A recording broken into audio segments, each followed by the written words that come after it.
start a short story for today. So it's unnamed and it's unfinished, but the scene I'll end on is in Seward Park. Thank you guys so much, and it's been so fun. This is like my favorite reading ever, just walking around, getting to hear everybody. It's been so wonderful. Yeah. Woo. Everyone.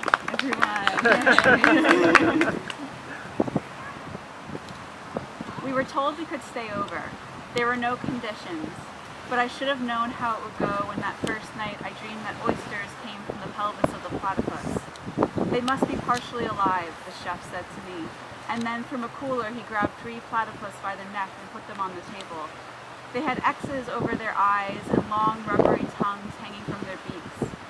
They were alive when he pulled the oysters out of some orifice and their vaginas, and when he opened them, they looked like delicious roasted oysters with some tomato sauce on them. But it is a far different thing when you consider an oyster coming out of a half-alive platypus's orifice looking that way. I couldn't eat them, and I woke up on the floor of Tina and Trey's bedroom, their white noise machine whirring, filling every bit of me with sound. Even if the natural sounds in the city aren't nice, I prefer them because I can hear at least some birds chirp between the flight paths of planes, or after the pulsing jackhammer. The straight people fucking lasts only a few minutes, and the sound of traffic mixes with the wind, and I would much rather get to hear that with the wind than the sound of a machine whirring all of it out. I left the womb purposefully, unlike the oyster, to get away from that noise, to be part of the world. And Tina and Trey's new apartment in the Bay Area, the sound machine filling my chest, I felt like I didn't know them. They lived cheaply and talked to rocks. Weren't they here to be part of the world? Would you really want to lose 8 hours of the world each night? I whispered in my partner's ear, I feel like I'm in prison.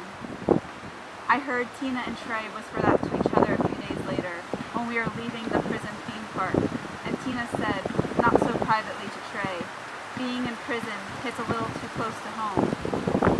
I felt annoyed by the statement at the time, because being in prison and being in an overpriced cottage in Oakland with some mold problems at least seems like a very different thing, and I think it's safe to say that it is. But perhaps you have some middle-class sensibility or leanings, and when I explain the cottage to you, you might know what Tina and Trey meant, especially if no one you love has ever been to prison. Tina and Trey invited us to stay in their prison. We had plenty of other options, but we missed them and thought we'd have a good time like we always used to, listening to weird songs on YouTube, playing cards, eating the vegan, sugar, and gluten-free foods they prepared. We bonded in Seattle just after Tater and I moved there. The move coincided with some stomach troubles that I kept at bay by eating the described way above. For a person with food sensitivities, leaving the southeast to go to the northwest was like heading for the promised land. I met Tina at a gem store and thought she was gay too, a boyish demeanor like Tater, but her look had remnants of scuzzy punk. I got a job helping out at the bookshop next door, and occasionally Tina and I would find ourselves on the same bench, eating our similar-looking brown lunches. We usually didn't say much to each other, but one day I looked in her bowl and saw little red globules and asked her what she put in her lentils. Umboshi plums, she said, and when I just stared at her, she added, they're like fermented plums. They make things tart and salty, and they're good for the gut. I use kombu in my beans, I said. That's good, she said, more digestible. I had never sat on a bench with someone I didn't know and said kombu, and had her know what I meant. And here I was, learning about some other Japanese condiment that might make my food taste even more exciting. I went home to Tater.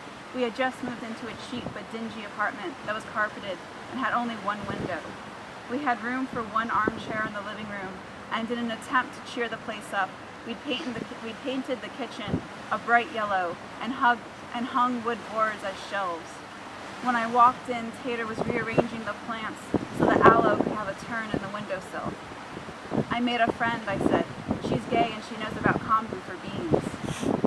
Maybe we can have her over for dinner, Tater said. And the next day, Tater came to visit me at lunchtime, and we all sat together on the bench. Tina was wearing a studded leather jacket and a knit cap that had a hole in the crown. "I knit," Tater said. "Want me to fix that cap for you?" "No, it's there on purpose. Lets my seventh chakra out." We'd never heard anyone say the word chakra in public. I gave Tater a knowing glance.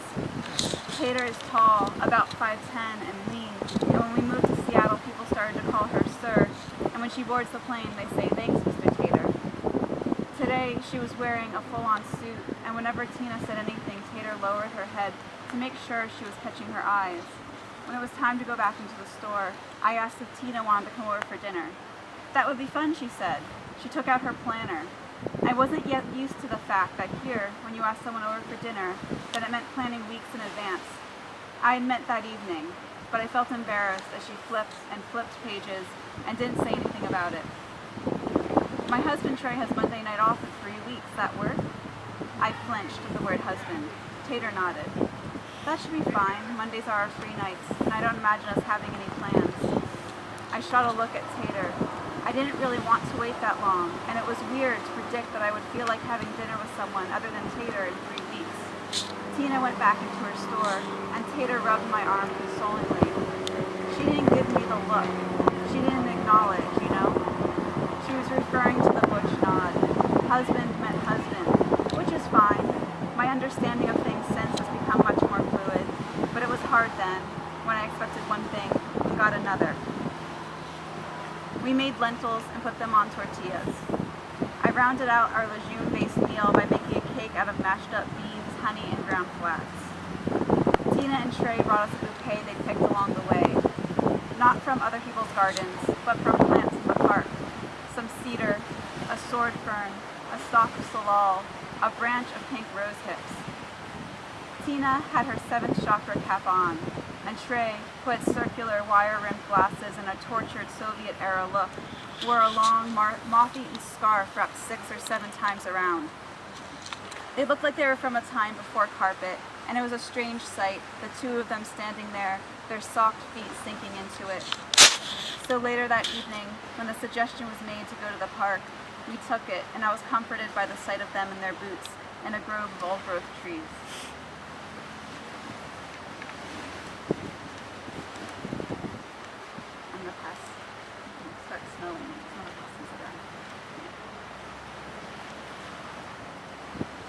It was dusk in the park, and the fog raked itself around cedar trunks. Beneath the sound of planes to and from SeaTac, there was the sound of a radio, a man calling after his dog, a woman talking on her cell phone, a man masturbating under the eagle's nest, and then our feet on the forest floor, a bird chirping in fear, water dripping to the ground. I listened to the sound of Tater's breath and grabbed her hand, and then Trey must have heard Tina's breath, and he took hers. We all listened to each other's breath. Tina pointed to plants along the way. "India plum," she said. She stroked the top of the plant like it was an animal. She took a leaf and handed it to me. "Taste it. Bitter, but it smells like cucumber." I took a nibble, and she was right. I put it into my pocket. Couldn't you smell that? It smells like cucumber. The green plum. "What else can you eat here?" I asked. Tina reached and plucked licorice fern from the branch of the tree. She bit down on the rhizome and then gave some to Tater, who looked impressed at the taste, though I saw her scraping her front teeth across the top of her tongue when she thought no one was looking. "It's the land of plenty," Trey said.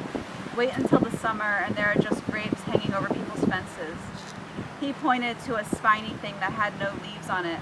"That will be thimbleberry. They sit on the tip of your tongue like hats." Then, without warning, we all stuck out our tongues to look at the tip, and instead looked at the reptilian extensions of each other, and we were great friends from then on.